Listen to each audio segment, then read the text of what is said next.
Go into detail about how you're getting fucking married. No, way to set that one up, dude. You're welcome. No, yeah. I did it. I mean, yes. God damn it. I'm engaged. Hit the cheer button. And I'm excited. Or that button. What wrong one? Yes. I mean, we love.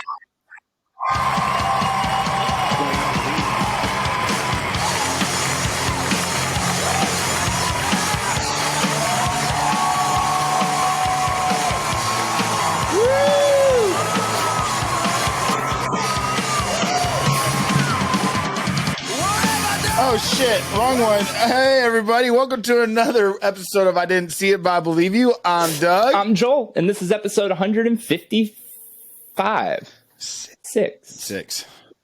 Right? No. God, what is our fucking deal? My deal. It's it's 55. I fucking forgot to post the Rain Man picture on the Instagram. Damn it. Wait, what is it? Is it 54? 55. 55. 55. Remember that video? 55. Hold on. What were you saying? I was gonna say, I wonder how that intro is gonna come off because when we talk over each other and everything, it all bleeds out. It's just that intro's just gonna be like, all right, we're not listening to this. But yes, I did get engaged this weekend, and I'm very excited, and I'm so grateful that she texted back yes. The crazy shit is they were together at the same place, but Doug just got really nervous. He texted me first. He was like, I can't even talk. And then she texted me BRB that I heard from her yesterday. Man, can you imagine if you proposed and somebody was like, can I be right back? And then they just didn't come back for days. It's probably what it used to be like. Dude, I think that happens often. Dude, people getting ditched. Have you ever, have you ever fucking ghost a date? Yeah.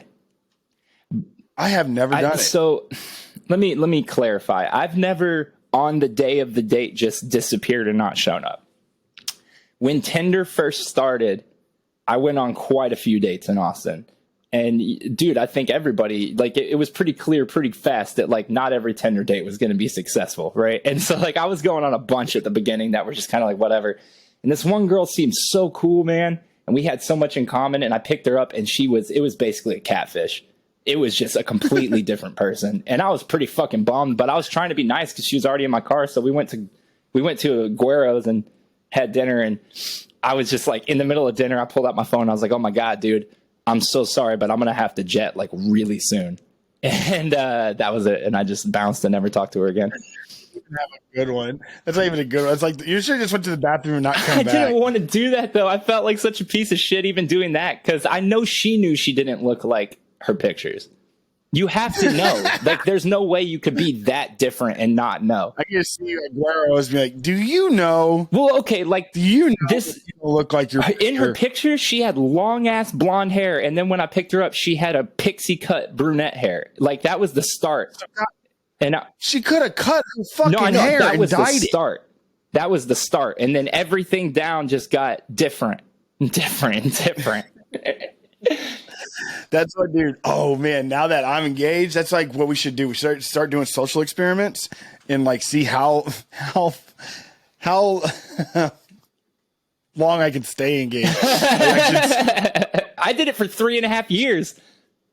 No, I'll set up a Tinder profile and be like, no, babe, and she's like, what is going on? Are you on fucking Tinder? Be like, oh no, before I get married, one of my fantasies to live out is I've never ghosted a date. You could do it. I guess you can't shit where you I get really turned on by ghosting dates. I never got to. Let me ask you this: you've been ghosted, right? No. Imagine a sect on Pornhub or something where it's just has all the fucking categories and it's just ghosting and it's just people sitting in a restaurant looking waiting at their for watch somebody to show up. Oh yeah, that's all I like. Have you ever gone down the wholesome Pornhub rabbit hole? Dude, It's hysterical. There's a dude who has all these videos and they're all completely fucking wholesome. You could show this shit at church. His videos are like, lay down with me while I tell you about how worthwhile you are, or like you look at me while I ask you about your day and shit like that. And it's just this dude. And he's like, "How was your day? How was your day?" I saw one of those like one of those quote memes, or whatever. I think it was Denzel Washington or some or Idris Elba or something. God, Idris Elba. Like, what the fuck? What a fucking broad stroke. And it's like men are attracted to what they see and women are attracted to what they hear. That's why women wear makeup and men lie. Oh, deep. My favorite thing about those quote memes, those quote memes are never real. Like they never said anything like that. Yeah. It's like one in the pink, two in the stink. Harvey Keitel. I was like, who are you going to name? Because I almost said Bill Clinton. Then I was like, that's believable. Dude, I started watching Mike, the freaking show on Hulu. Did you watch any episodes? I have not watched it yet. I'm planning on it, though. It's pretty good, but the coolest part about it is Harvey Keitel's in it. And he plays Customato. That's dope. I haven't seen him in much at all lately. Who's like who was like the infamous trainer, or maybe not infamous right word. I think he was like highly respected trainer of Iron Mike Tyson. What do you think about Mike's reaction to the show? I heard he didn't like it, right? So he's very upset about it. He's been ranting on Instagram that they stole his life and it's slavery because they're making money off of his life and this and that. But here's the thing: he's mad. He's mad because they're bringing up the rape. That's got it. It's 1,000% it. I'm sure it's not because of. I think the story is pretty spot on. Like some of the quotes that he said in real life, they like put in the show. So like you can watch everyone it, like, says it's pretty fucking realistic, but he's so caught up in his redemption journey that he does not want that out there. And I don't think that's okay. Like, sorry, dude, you did some horrendous shit. You can be a good person now, but like your legacy is mired in controversy. Oh, well, yeah. Like all kinds of shit. I'm going to eat your children, pray all eyes. Like, dude, Jesus it's not Christ, even like, dude. Like obviously they're going to, obviously they have to address. Don't hurt, but that one, yeah, dude. Like there's certain things you could probably get away with maybe chiseling back on, like some of the more egregious shit he said. But at the end of the day, dude, like that interviewer that in Canada, when he straight up brought it up and he's to like, his "You're face, a rat." So he's like, "You're a fucking rat." That's the bravest man on the planet. He is so lucky Mike Tyson didn't just fucking rip his fucking head off. Do you remember a couple months ago? Mike Tyson is one of the most vicious persons to ever walk I agree. this planet. Do you remember a couple months ago when that dude on the plane finally pushed him too far? Yeah, he got what he fucking Notice deserved. Nobody fucking said anything bad about Tyson in that situation because at this point, it's the equivalent of walking up to a brown bear and slapping it on the ass. This is Mike fucking Tyson. We don't do that, bro. Like, don't do that. Yeah. No, yeah. I don't know. Dude, no, that guy got what he deserved. He's fucking with them, and he was fucking with him. Any other celebrity would have got shit for that. But we understand you don't fucking do that to him. He's I mean, yeah, he's definitely on a path of redemption, and you and I talk about that all the time. Everybody deserves that. But you're right. If they're gonna take his story, and I would imagine he's making like royalties or likeness. He claims it's all thievery, but I would assume that legally speaking, that's impossible. Yeah, I would think so as well, considering it's literally him, like his story. I'm not so sure that's how that works. But like even like this, there's a interview that he talks about his first fight he ever got into, and they pretty much do the whole entire scene verbatim to what he says. So it's like what I mean. So and that dude's kick fucking ass. At least in the trailers, he comes off really fucking close to Tyson. I don't know. I've always liked that dude. That dude was in one of those rap biographies that wasn't too good, but I've always thought he was pretty dope. Do you remember when they were doing that? When they put out like Notorious, and that was pretty good, and then they did All Eyes on Me, and it was fucking terrible. I didn't know those happened. I remember I watched Straight Outta Compton. Yeah, that was a badass. good fucking movie. That's probably the best one. That one like got nominated for Oscars and shit. Yeah, the guy that played Dr. Dre was pretty spot on. And but the dude, fucking Ice. I think we talked about this plenty of times on the show, and this is like obviously old news. Everybody's seen this movie and stuff, but like Cube, Ice Cube's son. Like, dude, it's like, what the shit? It's like, as you know, like plucked out from freaking memory. It's pretty damn good. He was actually, I liked him a lot in that. But then he was in a fucking movie. God damn it.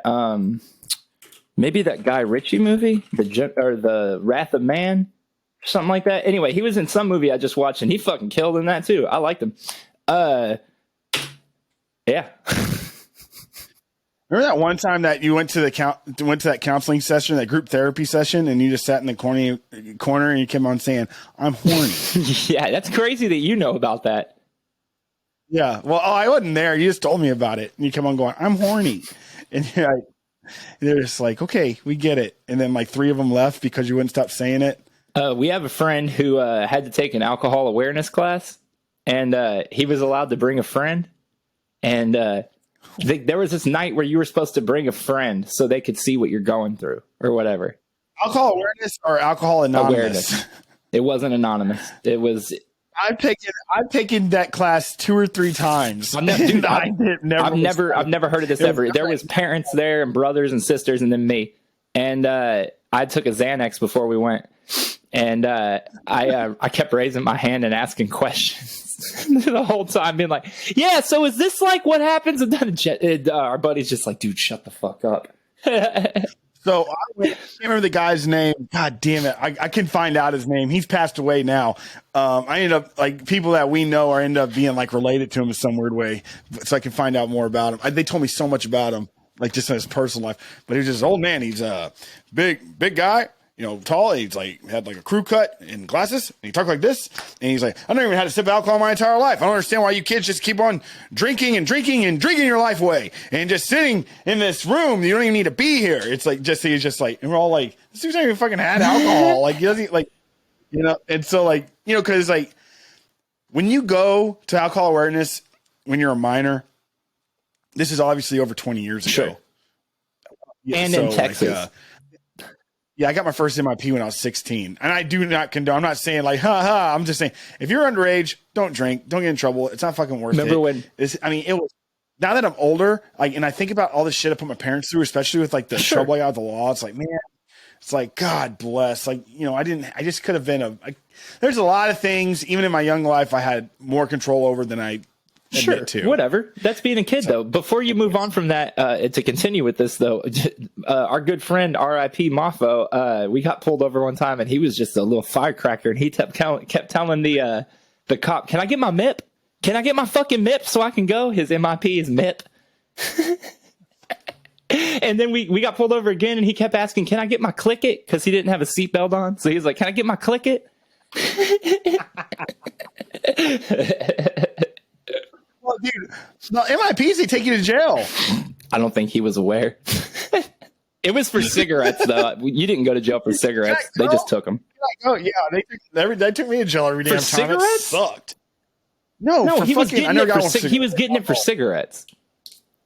Dude, yeah, they took me to jail every fucking time. I'm like, do I have to go to jail? I'm literally missing the entire weekend because of this. That's crazy, because I've only got pulled over with booze once, and I didn't even drink at the time, but we had a ice chest in the back of the roach coach full of beers, and the cop just made us dump it all out and gave us all tickets.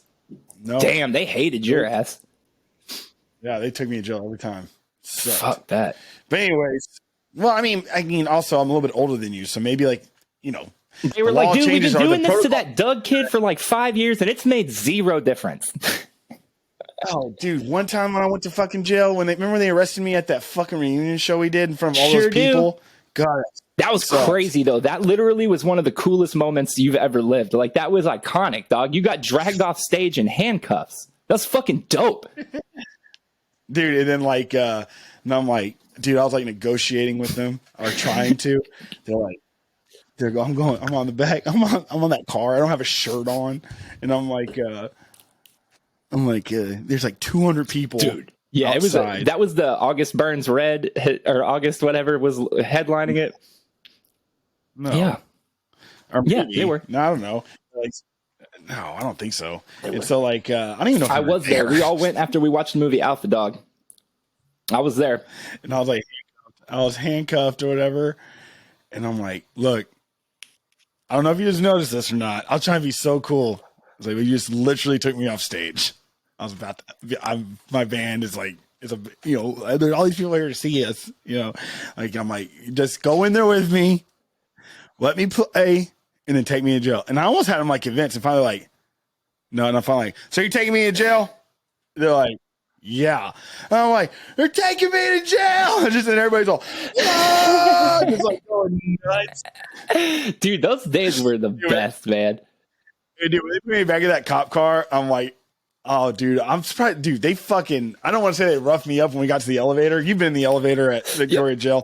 But, dude, they're like, they pretty much are just like, you know, you're an asshole. Because, like, when I got in the back of that fucking cop car, I was just like going nuts, dude. I was just like, just like nuts. And I was just talking to them the whole time. And they got, like, yeah, they freaking, they got me, they definitely got me in that elevator. Dude, I always get really like, I could run my fucking mouth, but if you've already got me in handcuffs, I'm just going to shut up. It's like just kind of the way that I do that. But I know for sure. I've seen you turn wires. Yeah, no, who wants to? Dog, I don't understand. Who the fuck wants to go to jail? Going to jail's scary as shit. One time when that fucking couch, when y'all set that fucking couch on fire. No. I was in the house, bro. No, I was not. I did not light that fucking couch on fire. I didn't do it. And so that was the problem. Anyways, neither of the homeowners did it. When the fucking cop showed up in the fire department, I'm just like I was sweeping the living room. There was on fucking barewood floor, just sweeping the living room. So scared. Like, is there a couch on fire here? Like, I have no idea what you're talking about. And while I'm saying that, they're fucking pulling into the backyard. There's ash everywhere. What the fuck? To the front yard, like, so you didn't do it. I'm like, I have no idea what that is. And there's like a fucking smoldering power burn all those clothes. God damn it. God damn it. What a bunch of idiots. I'm not saying I didn't deserve to get in trouble, but I'm just saying I didn't set that fucking couch on fire. I'm just saying the person who set the couch on fire just got to sit back and laugh about it. Well, then the fucking cop's like, Mr. Robertson, and you're like, oh shit, you have a warrant for your arrest, dude. You went so white, and you're going, do you think I can call my dad or something to come help me out, or they're like, yeah, well, because it was a traffic warrant, so I thought maybe I could just pay my way, but because in Cuero they'll just let you go to the judge and pay. No, they will not. I did. No, they will not. I got in trouble. I got a registration. My registration was out. I got a ticket for it. Totally forgot to pay it. A couple years later, they pulled me over with my nephew in the car and arrested me and took me to jail. And I'm like, I can't pay. They're like, no. Damn, on my 18th birthday, they came and got me from the house at 7 a.m. and took me to the police station on my birthday, That's 18th right. birthday. And we pulled in, and it was the old school resource officer, pretty cool fucking dude, actually, who had picked me up. And so he was like, dude, I'm sorry, man. I know it's your birthday. And we get there, and the judge was like, all right, you owe this. We're full. Go home. And that was the last time I got arrested in Cuero. Or no, it wasn't. But that was the last time that I actually had to go anywhere. And I just went straight to the judge, and he sent me home. I was sitting there. I only sat in the holding cell though. I didn't even make it into I've GP. Never they were made trying. it They were into about Cuero GP ever. I never have. That's either. weird. I wonder how fucking much you got to fuck up to go back there, because our buddy didn't go back there either. He stayed in holding almost the whole time he was in, and he was in for a week. I was telling a fucking a jail story one time, and I accidentally said I was held in the holding tank for 2 days. That's not true, but they did leave me in there for fucking ever one time, and I'm like, did y'all fucking forget about me? And they're like, we're getting you out of here. I'm like, oh, so it's like maybe stay longer than I was supposed to. When me and the dude who was AWOL from the military got pulled over, we spent like a good 30 hours. Nah, maybe not, but over 24 hours in that holding cell. Waiting for the judge because it was a weekend or whatever. But anyway, yeah. Cuero jail. What? Talk about the time in jail. No, yeah. When I went to that holding cell, he was your age, I think, maybe a little bit older than you, but he was like redhead kid, had tattoo on his face. He's younger than me, bro. I know exactly who you're talking about. He's in my grade, but he's younger than me. He was in there. He's a fucking he's in your grade. Insane. He's a nice guy. Listen, he reached out to me He reached out to me when I lived in LA. This was over a decade ago now, though, so I don't know it. But he reached out and was just like, so nice, and was like, you're such a cool dude, man. You were a good friend and all this shit. And I was like, I didn't really even like you, but okay. It's not that you didn't like him, so you didn't know no, it's him, not Joel. even that. I knew him my whole life. What happened with that kid was he went from being literally the quiet, sweet kid who just got good grades and didn't even talk to anybody to overnight having tattoos on his face and shit and being like all gangster or whatever. It was just bizarre. It just caught everybody off guard. So yeah, he was in there with me, and I was just like talking to him, dude, and he was just like pretty much, telling me where he's at and everything. He's like, they pretty much had it on a program. Like every weekend, he checked himself in to do his time so he could go to work in the week and be with his family. I'm like, that's something he's like, I'm really serious about it, and I don't want to fuck it up, and I want to get everything back together. That's dope. Good for him, man. Dude, that's fucking that's the thing with that kid, right? He was never that kind of dude. I think he just fell in with the wrong crowd and finally got some good friends and just was like kind of lost track. But yeah, that's what it was, dude. He cried when we watched Pocahontas in 3rd grade, and I remember being like, this dude's got emotions, bro. Like, I remember thinking like, damn, I ain't never cried at a movie. And it's crazy, everybody's always like, you don't want to fall in the wrong crowd. Then they like see the wrong crowd. They're like, oh no, they're just rascals, whatever. It's like when our group though, people are like, that's the wrong crowd. That is the wrong crowd. Like, do not. They changed. It got to the point. They're like, you do not hang out with those. They guys. changed. I'm not even proud of this, but they had to change specific harassment laws against cops in that town because of us. Oh, because of when we used to fucking sit behind them. Hunting. They did it for we did it for a full year. Every night I would go out and hunt them, and just what you do is you would cruise past the. Okay, let's see. Before Joel, the implication of this is not as bad. It was just a silly name. We were just fucking dumbass post high school, pre college kids, and we would fucking cruise around town at like 2 a.m. and just slowly go past the police station until you caught their eye, and just keep going past until they hit the road behind you, and then we would drive perfectly all over town until eventually I would pull over and wait for them to get in front of me, and then I'd follow them all over town. And they fucking hated it, but good, So you gotta teach them lesson. Teach them lesson. But that's illegal there now. You can't do that anymore. Sorry, they showed you. That's why Joel left the Cuero. original That's why Joel left.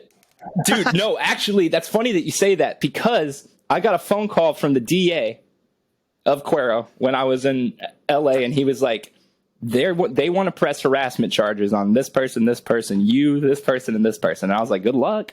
I'm not fucking for what? So that whole thing spiraled out of control until eventually they were like, that's illegal now. That's straight up harassment. You guys aren't getting charged with it, but if you ever do it again, that's like jail. I was like, whatever, cool. But then they called me and they were like threatening me to come to Cuero. From the judge's office was calling me and threatening me, telling me I needed to come to Cuero, and I was out by the pool at my apartment, the one that you were at, and I'm going, man, fuck you! I'm never coming back to Cuero. I'm gonna live here forever. Click, and then I went there for Christmas, and that's when they arrested me. got him.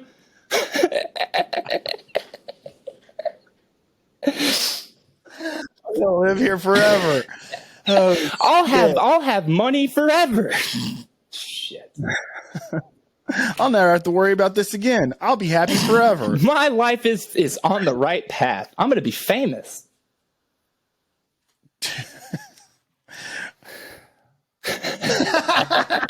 Hey, hold on real quick. Talk for a second because I have to respond to something. So, we grew out of it. We're better kids now. We're not even kids anymore. We're grown men. And so, I know you're not supposed to say boys will be boys, but that's pretty much what we did in Cuero. Is just dumbass shit to pass the time. And sometimes it involved stalking the law.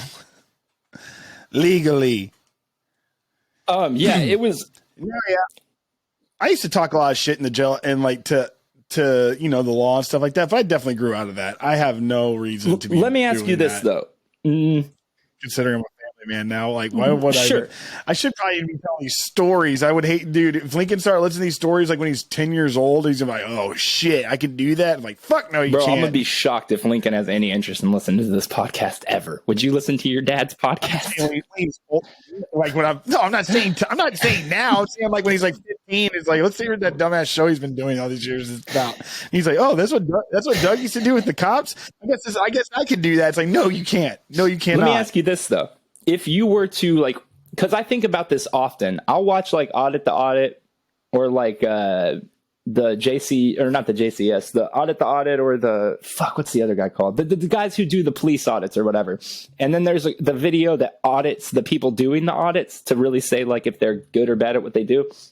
I'm not saying that people should go out and audit cops all day. If that's what you want to do and you feel good about doing that and you don't have anything that they can catch you on, cool, more power to you. And a lot of motherfuckers make a living off that, believe it or not, just going around and baiting lawsuits from cops. It's really fucking easy to get a lawsuit from a cop. I watch a lot of those, but I can't help but think like in digesting all of that information, I'm loading my brain with all these comebacks that I might not need to use and may put me in harm's way. Maybe I'm horny because every time you say something, I'm just like, you feeling pretty horny? Come back. Do you know what that joke? Are you stealing that joke? No, I know you're not stealing. But listen, you know that show Parks and Rec? I hate to give Chris Pratt any like real props these days, but he used to be so. Oh, that was a blooper. I didn't even think about that. They're talking about what's the greatest comeback story, and he says Kim Kardashian. I'm pretty sure he comes on her back. That's not that funny, but the way he says it and the reaction of everybody around him is so funny. So yeah, what's the thing with Chris Pratt? Because he hunts? No, because he's a hunter. No. It's because of the hillside stuff. Church? Well, you're just the same. No, I'm not aligned with any church. I'm a believer in a higher power. I'm not even a fucking Christian. I'm saying that there's no the problem is that church is corrupt as fuck, and that's been out and known forever. And beyond like even like their fucking stance on the LGBTQ community and shit, like they're very much just another grift. Like, you know what I mean? It's just more prosperity gospel grifting. Sure. They do have a very talented house band that really helped propel them into like being a household name. Even I like some of the music they make. It's very well made. That's how they got people like Bieber and Chris Pratt. Oh, that's the same church. Yeah. So Bieber's mentor there just went through a whole lot of fucking controversies last year because he ended up being a real fucking piece of shit. And if you go back and watch the interviews where the three of them are hanging out at Hillsong, they're all on blow. Yes, it's insane. Bieber's brushing his gums at the interview, bro. Like but to me, that pissed me off so bad because what that shows is a complete insulation of safety for them. He feels so comfortable doing blow and rubbing his gums at this church that he's doing it on TV. That shows that everyone there is complicit in it. What happened to Bieber's face? Is his face still paralyzed? I don't know what the fuck was up with that. I laughed when I heard about that, and then I was like, I guess that sucks. But like, he's in a TikTok and he. Yeah, that sucks. You know who else that happened to? The voice of wrestling, JR, for real? Jim Ross. Is that why his shit kind of sags? Yeah, he wasn't a stroke. He has Bell's palsy. Is he dead? No, I didn't think so. Don't ever talk about JR and don't do that to JR. No, I didn't mean to. I was just making sure. God damn it! Did you know there's tower records in Tokyo? Huh? Just saw it. I didn't hear you. Huh? There's a Tower Records in Tokyo. Oh shit! That's probably the only one left, right? Oh, there's one in LA. No, there's absolutely not one in LA. There used to be, and so I can see it right here, and it looks like it closed forever in 2006, which would explain why I never went there. They did rebuild it for Licorice Pizza. Oh yeah, was that movie good?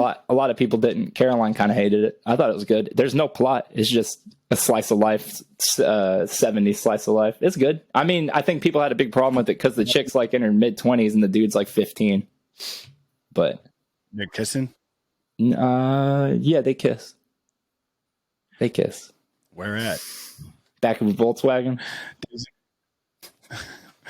It's a Days of I know. Confused joke. And then I morphed it into a Mallrats joke. I was trying to go with you. Have you ever seen My Name is Earl? Nope. Only the episodes I watched with you. I only watch like those episodes that I watched That's with you. it for me, bro. Honestly, the only show I ever saw through that we started together was Scrubs. Do you think that My Name is Earl, like they're that because the guy that's all in shape now, he's in Boy Meets World, he's in Ethan Mallrats. What's his name? Like, so him and Jason Lee must have been friends from Mallrats. Yeah, I would assume that they probably knew each other back then. Or like maybe like something before that. I don't That's know. it. You know what? I never really thought about that. Let's see, Jason Lee, Ethan Suplee, and see how much stuff comes up. I love him, dude. I'm so stoked for him for being healthy, and same goes for Billy Bob from Varsity Blues as well. He wasn't as good as an actor, so he like kind of didn't really transition into other roles. But that that big dude Billy Bob, He lost all the weight. he lost all the weight. That Billy Bob dude lost like 400 pounds, bro. Holy moly! Good for him. Good for him. So they were in Mallrats, and then they made a movie called A Better Place, and then they did 6 movies together. Okay, Damn. They did Clerks 2, Dogma, those two. Oh wait, Clerks 2 would be after or at the same time as My Name is Earl. Dogma, but Ethan Suplee was only a voice, so they probably didn't hang out too much. A Better Place, Chasing Amy, Drawing Flies, and Mallrats. Yeah, okay, so I guess Suplee is part of the Kevin Smith crew, but I never really put that together. Kevin Smith is he not making anything right now? Is he just doing like behind the scenes like producer? Clerks 3 comes out in a week. Oh, that's right. Are you pumped for that, bro? It's not. I don't know. No, I remember Clerks 2 was kind of like I love Clerks 2. You know what I love about Clerks 2 is it fucking straight up introduced Jay and Silent Bob to them to Jay moshing by himself to King that shit Diamond. Ruled. And you get the Lazarus Q song where he's fucking doing the "Would you fuck me? I'd fuck me." Like, so good, dude. I thought too. Okay, so I remember I woke up bright and early when we lived in Anaqua. A to the N to the A to the Q to the U to the A, and Aaron came by and we smoked a blunt and we went to the theater and caught the first showing of Clerks 2. And I remember in the moment being like kind of disappointed. And it's true. It's not as good as Clerks, and it's not as good as Mallrats or Chasing Amy or Dogma or even Strike Back. But unfortunately, when you compare it to everything that came after it, Clerks 2 is really like one of the last ones that feels like a true Kevin Smith movie. And I like his new shit, but it's so sentimental and so like wrapped up in his own nostalgia that it doesn't have that same vibe. Like the Jay and Silent Bob reboot has a lot of funny moments, but they are all sandwiched in between the most saccharine, corny, like happy, wholesome shit that he feels now because he loves his family and he loves that he got Jay sober and he loves that he's still alive. And like, I get that. I fucking get it. But my hope. Yeah. No, we're all happy Jay's still alive. And we're all happy that Kevin lost weight and we're all happy that his daughter's successful. But frankly, I never watched those movies to get good, like wholesome vibes. I watched them because they were fucking funny. And, a part of me kind of misses the focus being more on the humor than the like charm of it. But Clerks is kind of built around being charming because Clerks is something we can all identify with, I think, to a certain extent. So knowing that and knowing that his daughter's name's Harley Quinn. Yeah. Bro, she's famous as fuck. What the fuck? She's in a ton of shit. But yeah, I think Clerks, there's potential for it because unlike Jay and Silent Bob, it's not just humor. Like a lot of Clerks is built around like the human aspect of it and why that would be frustrating and why you would not want to be stuck at work. So I think his personal insights will play better in Clerks than they did in like Jay and Silent Bob reboot, where you had a dick joke immediately followed by a scene that was supposed to make you cry, immediately followed by a dick joke. So it's like it was like tonal whiplash. Yep. Why did he name his daughter Harley Quinn? Dude, he wrote for Batman for years. He's a beloved comic book writer. Of course he was. Oh, he writes Bro, comics? what? Dog. Not only does Kevin Smith write comic books, he wrote some of like the better runs of very popular books. And he fucking, I mean, I'm sure you know about the Superman thing, right? Oh my God. Hold up. Let me lay this on you real quick. I actually just sold. So Kevin Lee is the Smith. Kevin Smith is a continuation of Stan Lee. Kind of, yeah. Dude, they had a documentary called Kevin and Stan's Movies and Monsters back in the day or some shit like that. That was pretty popular. Anyway, though, fucking, yeah, and Stan's and Mallrats and like, yeah, there's a lot of love there. There was no love lost between them.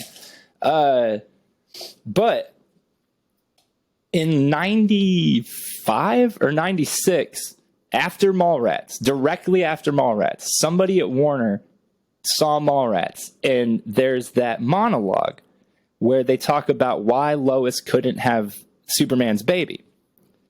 Right? Oh, because yeah, the sperm would blow through her back, and the only way that you could fuck her would be with a kryptonite condom, and that would kill him. Right. It's a great monologue, and it is very funny. And at the time, movies didn't reference comic books in that detailed of a manner. So people at Warner Brothers saw that and immediately reached out to Kevin Smith, and they're like, "We're making a fucking Superman movie. We want you to write it." And he was like, "What?" Because he had only written Clerks and Mallrats at this point. And he's like, okay. He's never written a single comic book at this point, nothing. So they're like, "We want you to write the Superman movie." And he's fucking on board. So he goes home, he starts banging out this Superman movie. And then they call him and they're like, "We got Tim Burton to direct it." And he's like, "That's fantastic." Well, I know about Same the Tim thing. Burton. Same things. Yeah, so the Kevin Smith Okay. stories are fucking hysterical on it. So he finds out Tim Burton's doing it. He finds out Nick Cage is going to be in it. He's like 6. So he's writing this fucking movie. And he goes and he turns in the draft. And the guy at Warner is like, nah. I got plans for this. And tells him, basically, rewrite the whole thing and gives him this plot outline that was fully nonsensical. Like, this dude had never heard about anything with Superman before and was just laying all this crazy shit on him. Like, he's going to fight this and that, and there's going to be 3 of them or whatever. But it all rests on the Warner guy says, listen, at the end of the day, the only fucking thing that matters is this movie ends with Superman fighting a giant mechanical spider. And Kevin Smith is like, what? Like, that's not a villain from Superman or anything. And the dude's like, no, this movie fucking ends with him fighting a giant mechanical spider. So Kevin writes this fucking thing, and he takes it back, and the dude's like, what the fuck is the Fortress of Solitude? Take that out. So he's taking out all the Superman stuff and making it fucking crazy, and finally Kevin and them split up and go their separate ways. The movie ends up not happening. There's a fantastic documentary about it called The Death of Superman Lives, What Happened, that I highly suggest anyone looking into if they're interested in that kind of stuff. But the perfect ending to that is that years later, Kevin goes and watches Wild Wild West in theater. And it's produced by the same guy who was running the Superman movie. And halfway through it, they reveal the big villain, a giant mechanical spider. He finally got to put his spider in one of the movies. That is so it's bizarre. so weird. And it really shows the weirdness of the inner workings of Hollywood, that spider was a big deal to that fucking producer. He wanted that shit in a movie, bro, for some reason. I want to know behind him. Like, what are you on? Are you like doing a bunch of fucking coke or something? Like, what is this like an with the offering spider? to the Dark Lord? Like, Lord, I will put the mechanical spider in a motion picture. I will do it, Lord. So, Joel talked to me about something that he sent me an actual documentary on YouTube called The King of Stolen Valor. Joel and I have talked about Stolen Valor on this show from time to time. Joel and I have never served. I've served. I was in the military. But all I'm saying is we do. I mean, well, we understand. We don't know much about service, but we definitely know about Stolen Valor. Yeah. And so it's just like this weird thing that we always touch base on, and how, if anything, we feel really bad for the people that are being accused or are committing stolen valor, because there's something off with them. You know, they're just not all there. And for some of them, I think probably just want to seem cool. But for this documentary that Joel just sent me to, Yeah, this one is a little egregious, and I just watched pretty much. I didn't watch all of it yet, but I got the gist. Well, that's the thing, though. How far did you make it? Because it takes a dramatic. Just take it away. No, just take it away. It's fine. No, I want you to keep going. I just want to make sure that I don't spoil anything for you because it takes a dramatic left turn at the end. No, spoil it. Okay. Spoil Did you it. make it to Penny? Let me tell you why you can spoil it. Because you are so full of shit and not even knowing it. I love you. And I believe everything you say. I didn't even understand that. This is really weird. This is like paradoxical what I'm about to say. Okay? I believe everything that comes out of your mouth. I believe you. I don't see it. Yeah. The whole thing. But weeks later, a month later, I'll watch something and it's everything you say, but not. It's always a little off. Like you joelify stuff. Yeah. You know, you make it your own, which I appreciate. You take some creative license with things. So I assure you, and this is not it's not a hit at you. I assure you can tell me exactly how it ends and spoil it for me, and I can finish watching it. And I'm like, what the fuck are you talking about? For sure. I think a lot of times what happens is I'll digest something and then I'll get really hyped up about one specific aspect of it, and then I'll live my life and smoke my weed and talk to people, and eventually it all morphs into feeling like that one moment, right? Like if you're like, this is how I want it to be, and you just like, this is how it should have been, you know? So yeah, you can go ahead and spoil it. And also, is that a fucking turtle on your shirt? No, it's a person it's a person's face after it's cut off. Dude, it's a fucking cut. Dude, from where I'm sitting, it looks like the eyes and that gash on the nose above the nostrils. I can see that. I thought that was like the oh shit, I can see what you saw. What? Now I see it. Now that it's up. Did you make that shirt? I had to really do some work on hiding what that really was. It's mostly for the people who've seen the movie. That movie is that is a screen capture from the famed comedy Martyrs. Very funny movie. Do you know if you're into a good laugh, you have to be. I mean, it's a foreign comedy, so it's not like it's a little bit different style of humor. But if you really get into it and you like really. Yeah, it's pretty dry. But if you get into it and you really commit to, into the culture, it's a delightful comedy. No bullshit though. And I've waxed poetic about this so many times, but there is not a movie on the planet that nails the desperation and depression of being wrapped up in religion as this movie does. It's so good. Okay. So I'm sorry, please go back to Stolen Valor. Okay. So Jesus Christ. To like kind of quantify it all into one fucking thing. There's a guy named Jack IDSIBIBY. Quantification. Podcast. So there's a guy. His name was Jack IDSIBIBY. And the long and the short of it is that that seems like Jeremiah. Post 9/11. No, it's Jack IDSIBIBY. Yeah, post 9/11, this dude became extremely obsessed with being a service member and fighting for fighting in our war, in the war on terror. The problem was that he wasn't actually a service member anymore. At one point he had served in the U.S. Special Forces briefly, and he was not very well regarded by his peers. A lot of people saw him as lazy and unprofessional and difficult to manage. And when he left the military, he would tell a ton of like tall tales about things he never did or excursions and missions that he went on that never happened. And it gets deeper and deeper and deeper until eventually he goes overseas to Afghanistan and poses as a former special ops soldier turned CIA. Did you say he wasn't black? Sorry to interrupt, but you said that he was legitimate for a little bit, yeah, but he didn't do any of the shit he said he did most of it. I literally just went to pour myself some more coffee and spilt it all over the table. So he went to Afghanistan and posed as a former special ops operator turned CIA contractor, right? So he positioned himself as working for the CIA to do clandestine missions to take out terrorist cells in Afghanistan. He was So for those who don't know what clandestine means, like secret. I've I've always like known what this secret. word means. Like secret, but- like in under the cover Yeah, of night, like you know, like special forces shit, like creeping in on in prone status and shit. When you hold O down and your character gets on his stomach, it's like that. So he was actually, it's very hard to really break this down in a way that makes him seem, in a way that makes him make any sense, because while he was lying about all this stuff, he really did go to Afghanistan and really did lead these missions and really did capture people. That's what I was getting confused about. I'm like, but he's doing it. Like, you know what I mean? He's not walking around a mall saying, Right. like, wearing a fucking fatigue. He's like living the Right. life, like as real as it can get, outside the fact that he is just not Exactly. sanctioned. So what ended up happening was, and it gets muddy because obviously the U.S. government is pretty tight-lipped about things.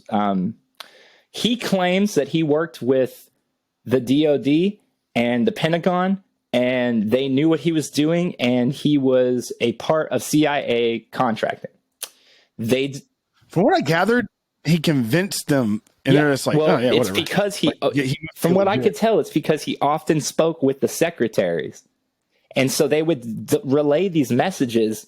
And in their mind, they're relaying a message from some dude who seems like he's real to this dude at the DOD and the Pentagon. So they're eventually going to get their wires crossed and think it's real too. It's very messy. And honestly, I'm not too sure if I fully believe the government story on it, because it's a lot of shit he was just getting away with. It is a little muddy in my opinion. But that being said, he wasn't just running missions. He opened up a prison where he would torture the fuck out of people for days, bro. Yeah, like fucking proper Real torture. fucking torture. And this is like, and he's not even a missionary. He's not even a mercenary. He's not even making any money doing this. I don't understand what's happening. Like, who's paying him? In my understanding, he was, I don't even think they really bring up if he was making money. He was wealthy though, right? They talk about how he has a bunch of money and shit, but what happens is that he ends up getting arrested and charged with torture in Afghanistan, and they put him in prison. And on an American base, or who the Afghan police force or whatever. Yeah, so they arrested him and put him on trial. He loses the trial because the translators are just saying whatever. They're literally it's the first month that Afghanistan had a court system, and he's like the first real trial. They fuck him so bad. And not really, because he was a pretty bad person, but they send him to prison. While he's in prison, it becomes abundantly clear to everyone on the outside that he is somehow an actual fucking legend to these people. They have him in what is the equivalent of a house, able to do whatever he wants, whenever he wants. He's running things and fucking building and cooking and hanging out, smoking and drinking all day. They just bring him booze all day to prison. He's getting fucked up. Well, while he's in prison, this is the turn that I didn't know if you knew about. While he was in prison, he began corresponding with people outside of prison who would write him letters and stuff. This woman, Penny, started writing him letters. Yeah, he married her. Did you make it pretty far into that? He ruined her fucking life. He took everything from her. Yeah, I remember she went to jail. Man, I gotta watch it. She has HIV. She's dying pretty rapidly. He sends her out to so it's kind of muddy on how this even happens. He eventually flees to Mexico, brings her to Mexico with him, and forces her to take part in like orgies and shit with tons of different partners and tons of different like gay, straight, everything just sort of mixed together, and they both end up with HIV. And so he basically abuses and tortures her for the next like 5 years till she finally flees and then comes back to America. And now she just doesn't know what to do because this dude essentially does not exist as a person. So like we know all this stuff about him. Wait, how did he get to Mexico? How did he get extradited to Mexico? Or why? How did he? They released him from prison, but he got a phone call saying that if he stepped foot on any American soil, that he would go away for the rest of his life. So he went from there to Mexico. And then in Mexico, basically turned into. He built a Middle Eastern style home, and next to it's like an old school like Japanese style. He's out house. of his fucking mind, dude. If you know anything about McAfee and that whole wild thing with John McAfee, it's very similar to that. He ends up. Hey, the season is upon us. The McAfee episode is happening. Yes, again. I just got Caroline hit to McAfee, and I've been showing her because there's a big documentary dropping this month, and I'm pretty fucking hyped about it because. There's no more fascinating, fucked up person, in my opinion, than John McAfee was. He was a fucking dude. Like, did he die? Yeah. When did he die? A couple months ago. Oh, hold on, dude. Finish his fucking story. That's the unfortunate thing. That King of Stolen Valor ends with her life being ruined and her having no way to. Oh, he didn't die though. I mean, is he still alive? No, still living in Mexico? He died. He died. Who did? Jack Edema. He died on January 21st, 2012. I'm trying to see what he died from. Oh, wait. What the fuck am I talking about? We were talking about McAfee, but I'm going back to Jack Edema because you asked me to finish that. Yeah, he died. Okay, how did he die? Same thing that he gave her. Got it. So, John McAfee, yes, I know what it is. The fucking virus guy. I was thinking of McCamey Manor. No, dude, if you don't know if the McAfee guy is just the antivirus guy for you, go down this rabbit hole and I'll see you in a month when you finally come out on the other end. This dude, you think... No, I'll go watch it. You think his demon's weird? McAfee lived a fucking insane life, bro. But at the end, he was paying Brazilian hookers to lay in a hammock and shit through the holes into his mouth. Oh, I just can't drink that now. That is fucking wild. It's my favorite flavor, and they never have it anymore, so I want to show it off. Crazy key lime pie. Brazilian, wacky Brazilian shit hammock. Wacky wavy inflatable arm flailing tube man. Wacky wavy inflatable arm flailing tube man.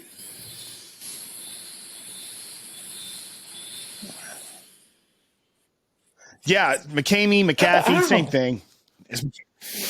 Oh my goodness. Fan goes pretty fast. Shit. I cut myself, bro. Fucking hurt. Is McCamey Manor still a thing? No. Because he went down. He went to Mexico too. That's what I thought you were making the comparison to him for, because they're both in Mexico. Holy shit. Oh wait, maybe this just hasn't been updated yet. Okay, because McCamey versus McAfee. Maybe we can do that. Maybe we can build some stats to see. I'm on the McCamey website right now, and you can still ask to be a part of it. There's still a sign up thing. That Dark Tour shit really fucked him up, though. I'm surprised. You know, he was on that Netflix show. And they made him look fucking crazier than he even... I mean, dog, they made him... Everything we think about him, they showed that to normal people, though. You know what I mean? Like, normal people don't watch the YouTube videos we watch about it. That shit was on Netflix, and people were like, yo, this dude's fucking crazy. Dude, I don't think he should have ever gone on Netflix. Nobody would have ever even known about that shit, really, if he would have just kept it quiet. That was such a low-key thing. I disagree with what he does there, but people do ask to be a part of it. I don't think... They beg to be a part of it, bro. And I don't understand it, but if someone's like, he literally is providing a service, and it sucks, but it's their choice.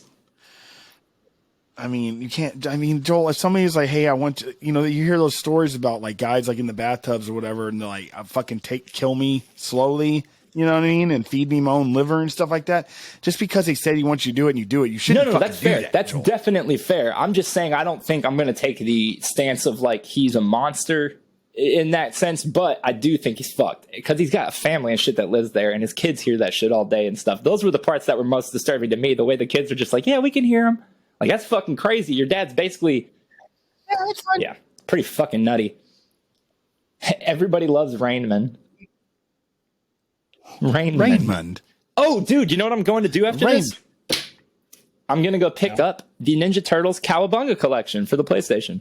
26 games, all the classic Nintendo, Super Nintendo, Game Boy, Genesis, Mega Drive, and Famicom games.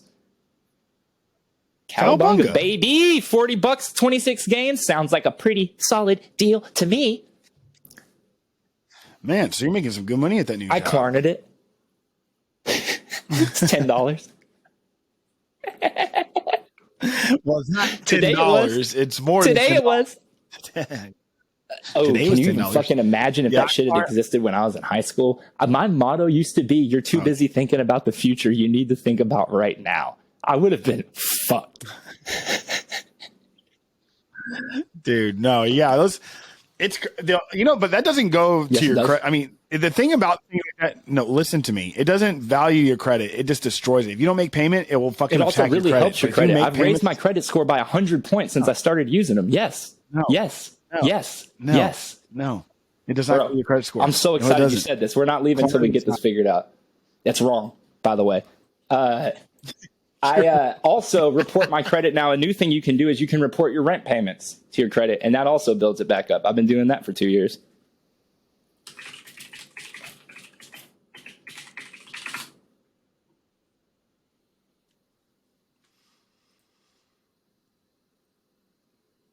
Okay, so this says it's not a good idea if you want to use it to build credit, and it will affect your credit score if you don't pay. Right, but that's of course it will affect your shit if you don't pay. That's what I was saying. It doesn't add to your credit. It doesn't build your credit. It just deteriorates it if you don't pay. This says from the 1st of June 2022, from 2 months ago, all buy now, pay later and financing payments will be reported to major credit agencies. This means that they will affect your credit score. Assuming you manage your credit correctly and keep up to date with payments, Klarna will have a positive impact on your credit score, ensuring that you've budgeted correctly and can afford any payments. While Klarna has decided to report everything to credit agencies, other buy now, pay later services have not yet. But Klarna will affect your shit good and bad, starting in June. So I was wrong, but I was also right. Yeah, you were wrong. But you're wrong to be right. Dude, but the thing is, like, I don't know. Well, how do you fucking do the rent thing? So when we signed the lease, they sent an email from some company saying, "Hey, if you sign up for this, we'll report your on-time rent payments to your credit agency." And I've done it, and I've seen a massive impact. My credit's gone from being a disaster to being a less bad disaster. Dude, yeah, I've been building my credit back up, dude. It's a fucking journey, but I am very, very, very, very, very grateful that I fucking ability to train now. Same, dude. There's this girl on my Facebook who is like a financial advisor, and her shit's in the 800s. And when she posts about it, I'm just like, ugh. I'm not even like, that seems like a fucking pipe dream for me. I'm not even going to say what mine is. It's not good though. Don't yet. It's 7,000. I can tell you that. 7,000. I have the world's highest credit score. So there was some clerical error. They don't know how to fix it. What's the highest it goes to? Like it depends on how many blood crystals you have. Because I'm in the desolation cell. I'm in the desolation cell with a caged demon. I don't know. It's Caroline's background on the computer. It says 2 blood crystals. I don't know what the fuck it means. I've been looking at it this whole time. Look, hold up. I'm going to send you a picture so you can see when we get off of this one.